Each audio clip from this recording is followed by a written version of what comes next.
Hey everyone, hope you are all doing great. So today I will discuss the joint announcement of crypto risk from US regulators and then macro-recession risk coming in 2023 and its effect on crypto and Bitcoin prices. And if we have not met before, very welcome to my channel. Here you will find me daily discussing cryptocurrency issues. So do subscribe and let me help you keep yourself updated. So for the very first time, US regulators jointly issued these warnings on cryptocurrency risk, and the institutes involved were it's coming from US Federal Reserve, FDIC, and Office of the Comptroller of Currency, or OCC. And this is a report that was published on January 3. Board of Governors of the Federal Reserve System, the Federal Deposit Insurance Corporation, and the Office of Comptroller of Currencies are issuing the following statement on crypto asset risk to banking organization. The events of the past years have been marked by significant volatility and the exposure of vulnerabilities in the crypto asset sector. These events highlight a number of key risks associated with crypto assets and crypto asset sector participants that banking organizations should be aware of, including, and so here are the risks. So they have listed quite a few here. A risk of fraud and scams among crypto asset sector participants, legal uncertainties related to custody practices, redemptions, and ownership rights, some of which are currently the subject of legal process and proceedings, inaccurate and misleading representation and disclosures of crypto asset companies, including misrepresentations regarding federal deposit insurance and other practices that may be unfair, deceptive, or abusive.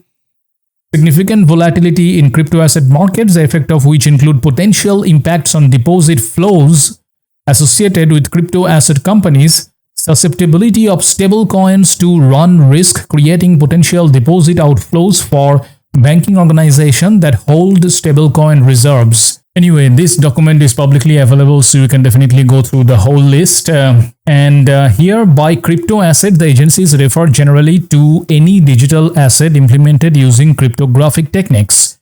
And also important thing to note in this report is this particular section. So they are saying banking organizations are neither prohibited nor discouraged from providing banking services to customers of any specific class or type as permitted by law or regulation. The agencies are continuing to assess whether or how current and proposed crypto asset related activities by banking organizations can be conducted in a manner that adequately addresses safety and soundness, consumer protection, legal permissibility, and compliance with applicable laws and regulations, including anti-money laundering and illicit finance statutes and rules.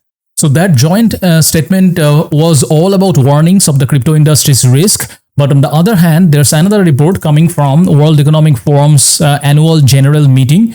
And this is more upbeat. Here they are talking about what the future holds for cryptocurrencies. So let's quickly go through this report. So they say, by any means, 2022 was a terrible year for crypto. In all, more than 2 trillion in largely speculative market value evaporated, millions of consumers and business lost money, and perhaps more damaging for a nascent industry and technology, the fundamental trust in the promise of crypto finance, which was supposed to be a correction to many of the misdeeds that give rise to the 2008 financial crisis is waning. Meanwhile, policymakers who have been sounding an alarm about the crypto's excessive risk while failing to create sensible regulations have been vindicated by not one but multiple large-scale failures. To the diehard crypto utopians and some crypto anarchists, 2022 was not just another crypto winter but more of an ice age, along with a broad loss of confidence, economic value, and a market littered with tombstones of failed firms and projects. Perhaps the era of crypto speculation will remain frozen in ice, giving way to a Cambrian explosion of responsible, always-on internet finance. Yeah, I like this.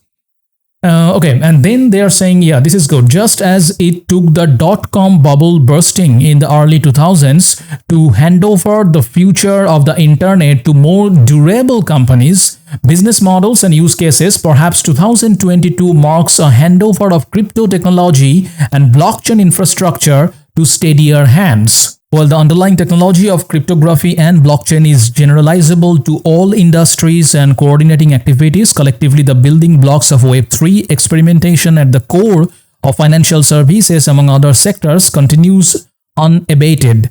Indeed, as a test of the staying power of digital assets and blockchains at the core of financial services and other areas of global economy, watch what the big banks and mature financial services firms do, not what they say. And here, towards the end, they really say something good about the industry. So, arguably, just as boards and executive teams reluctantly owned their cybersecurity and digital transformation mandates, the embrace of crypto technology is equally inevitable, even if the term feels like a bad word.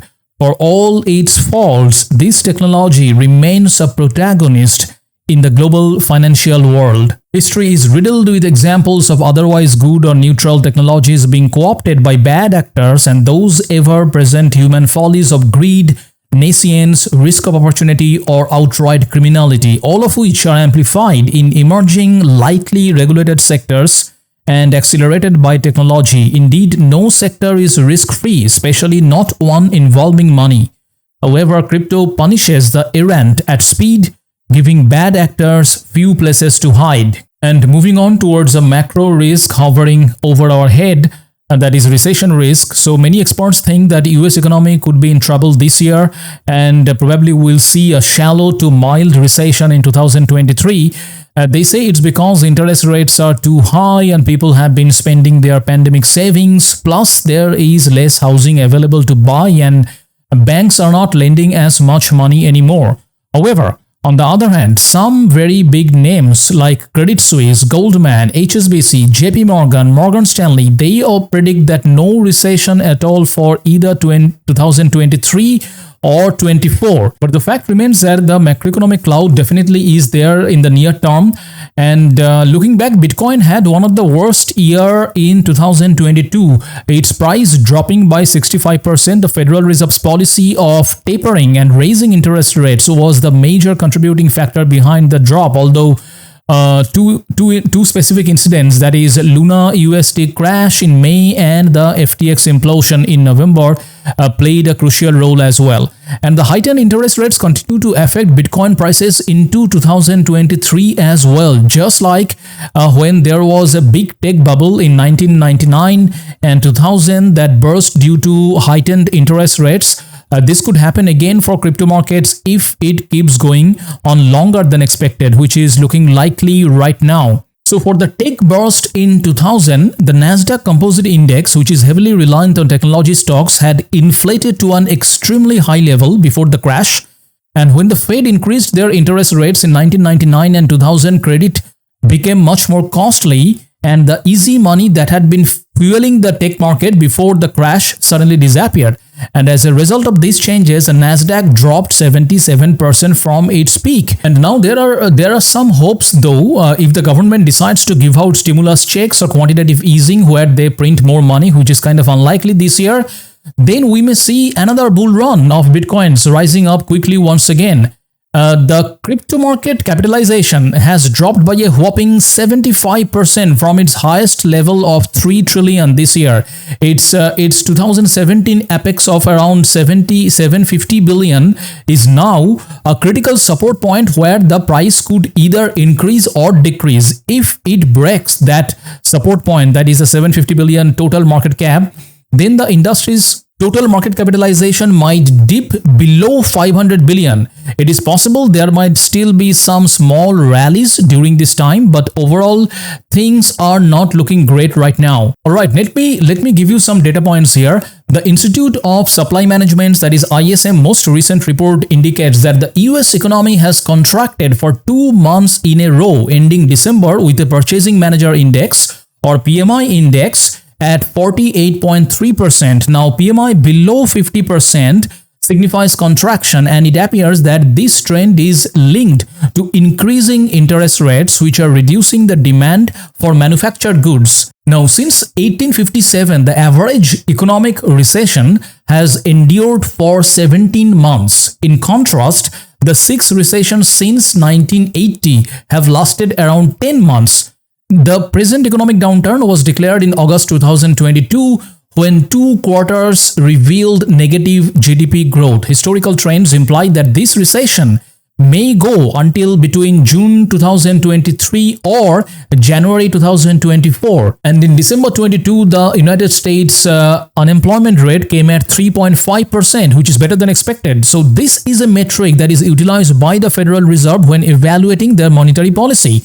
So the situation right now is that despite Fed working to reduce inflation, the job market has proven resilient and has stayed strong. And what this means is that this lower than expected unemployment rate provide the Fed more room to resume interest rate tightening. And I just want to point out this interesting analysis coming from Bank of America analyst Alkesh Shah, who says recent cryptocurrency price declines and bankruptcies have overshadowed the long-term thesis for digital assets and blockchain technology.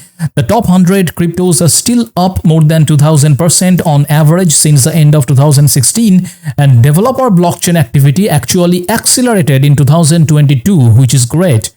And he says, we expect the digital asset ecosystem's market value to trade in line with risk assets over the course of 2023, but see that the potential token price divergence as investors shift focus from speculative trading to development and adoption of blockchains and applications powered by tokens with utility and cash flows. And I want to end this video with a quick note on Toncoin because they are really doing kind of well. Over the last 60 days, they have gone up by 34%. So Toncoin was created by Telegram in 2018, and later they got into some problem with SEC in the US for their security registration issues.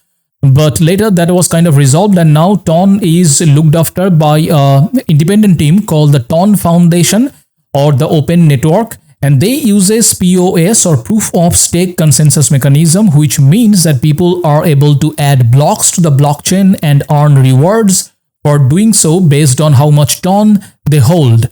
So keep an eye on this coin. That pretty much wraps up this video. If you liked it, do smash the like button, and also don't forget to subscribe. See you in the next one.